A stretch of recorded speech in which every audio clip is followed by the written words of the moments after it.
Assalamu alaikum students. Welcome in the class of Fundamental Physical Chemistry. We are studying chemical equilibrium, and in chemical equilibrium today we will discuss about law of mass action. So what is law of mass action? This law was first put forward by C.M. Goldberg and P. Wage in 1864 and helps us to find the relations among the concentrations of reactants and products at equilibrium in a chemical reaction. ठीक है, तो किसी भी chemical reaction में reversible chemical reaction में जब equilibrium achieve हो जाता है और उस वक्त जो relationship होता है concentration of reactants and products यानी प्रोडक्ट्स और रिएक्टेंट्स की कंसंट्रेशन के दरमियान जो रिलेशनशिप होता है वो हम लॉ ऑफ मास एक्शन के जरिए डिटरमिन कर सकते हैं. This law states that at constant temperature the rate of a chemical reaction is proportional to the active masses of the reacting substances. ठीक है, तो ये इसकी डेफिनेशन है. यानी टेम्परेचर जो है वो कांस्टेंट होना चाहिए. यानी जब हम रिएक्शन प्रोसीड करते हैं और किसी भी टेम्परेचर पे और उस टेम्परेचर को हमें कांस्टेंट रखना जरूरी है, क्योंकि ये लॉ जो है वो सिर्फ कांस्टेंट टेम्परेचर पे भी ही अप्लाई होता है. तो the rate of a chemical reaction, तो उस वक्त केमिकल रिएक्शन का रेट जो है this will be proportional to the active masses of reacting substances. ठीक है, तो कोई भी रिएक्टिंग सब्सटेंसेस जितने भी हैं, एक है, दो है या तीन है, व्हाटएवर, तो रेट जो है वो डिपेंड करेगा उनके एक्टिव मासेस पे. अब एक्टिव मास क्या है we will see shortly. The term active mass of a reactant is the effective concentration of a reactant or its activity A. ठीक है, तो which is related to concentration C as A is equal to FC.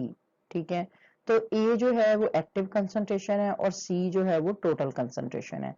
For example we have a solution और उसकी जो concentration है वो 1 मोल है. ठीक है, लेकिन क्या है कि इसको बल्कि हम एक और सिंपल तरीके से समझते हैं कि हमारे पास कोई भी रिएक्टेंट मॉलिक्यूल है और उसके 10 मॉलिक्यूल प्रेजेंट हैं, तो हम कहेंगे कि उसकी जो कंसंट्रेशन है मतलब सॉल्यूशन के अंदर वो है 10 मॉलिक्यूल, लेकिन उनमें से सिर्फ 2 मॉलिक्यूल जो हैं वो रिएक्शन के अंदर पार्टिसिपेट कर रहे हैं.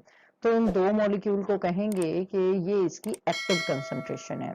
I hope you people now have understood. तो ये जो सी है ये टोटल कंसंट्रेशन को रिप्रेजेंट करता है, that is including all the molecules whether they are reactive or not. जबकि ए जो है वो एक्टिव कंसंट्रेशन को रिप्रेजेंट करता है, यानी ये वो वाले मॉलिक्यूल्स होंगे जो एक्चुअली रिएक्शन में पार्टिसिपेट कर रहे हैं. तो जो एक्टिव कंसंट्रेशन है उसको ए से रिप्रेजेंट करते हैं और जो टोटल कंसंट्रेशन है उसको सी से. तो ए और सी का आपस में जो रिलेशनशिप है वो क्या है, A is equal to F C.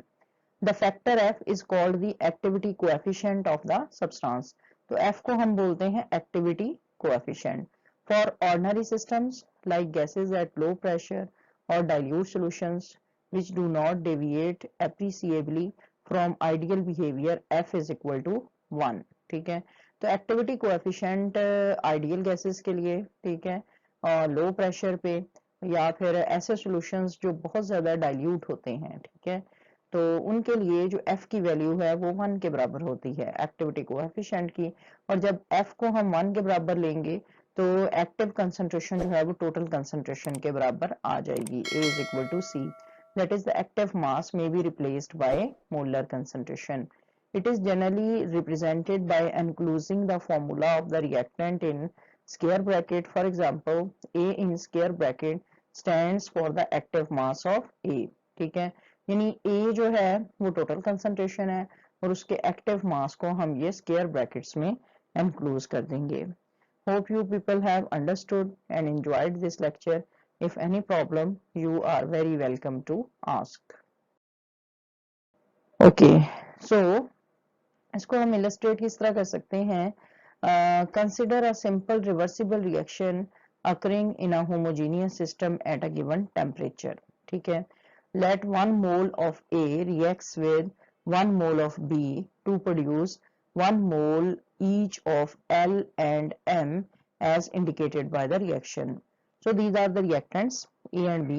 They will react with one another and they will undergo a reversible change, and initially they will form L and M, right? And when a considerable amount of L and M will have been formed, then now L and M, they will react with one another and they will start producing A and B, and a point will reach when the concentration of L and M will become equal to concentration of A and B.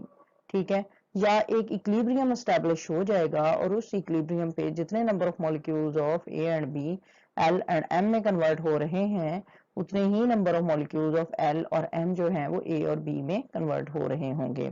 So this is called the state of equilibrium. अच्छा जी, अब क्या होगा कि law of mass action क्या कहता है, the rate of forward reaction will be proportional to the molar concentrations of A and B.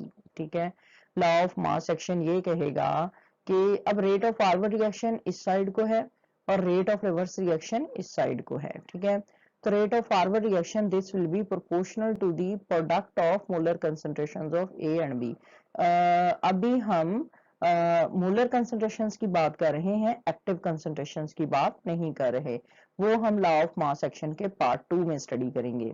ठीक है, तो rate of forward reaction this will be proportional to concentration of A multiplied by concentration of B, and rate of forward reaction, या फिर हम इसको लिख सकते हैं, is equal to K F concentration of A concentration of B, where Kf is a proportionality constant and depends on temperature and nature of reactants.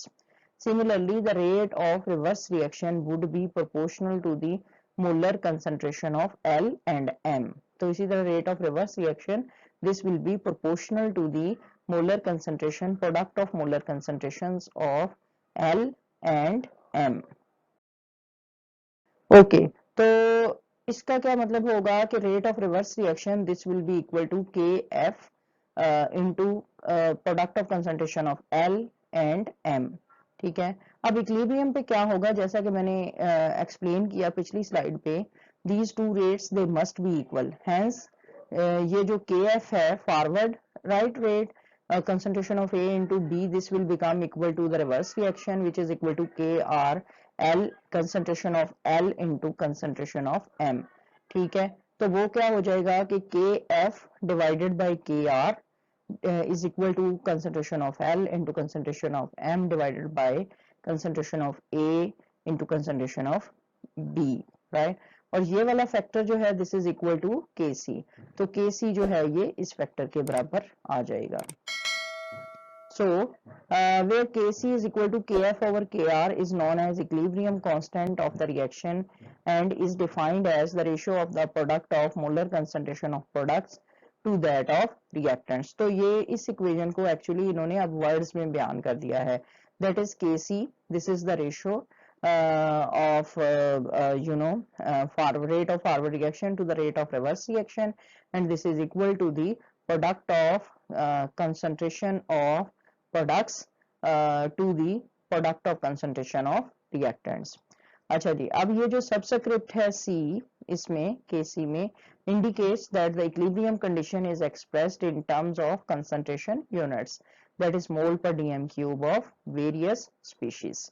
ठीक है, तो ये KC जो है, KC में C जो है इक्विलिब्रियम कंडीशन को रिप्रेजेंट करता है, और एक्चुअली ये जो स्क्वायर ब्रैकेट्स हैं, एक तो ये एक्टिविटी को भी रिप्रेजेंट करती हैं और ये भी रिप्रेजेंट करती हैं कि कंसंट्रेशन जो है वो मोल पर डीएम क्यूब में लिया गया है.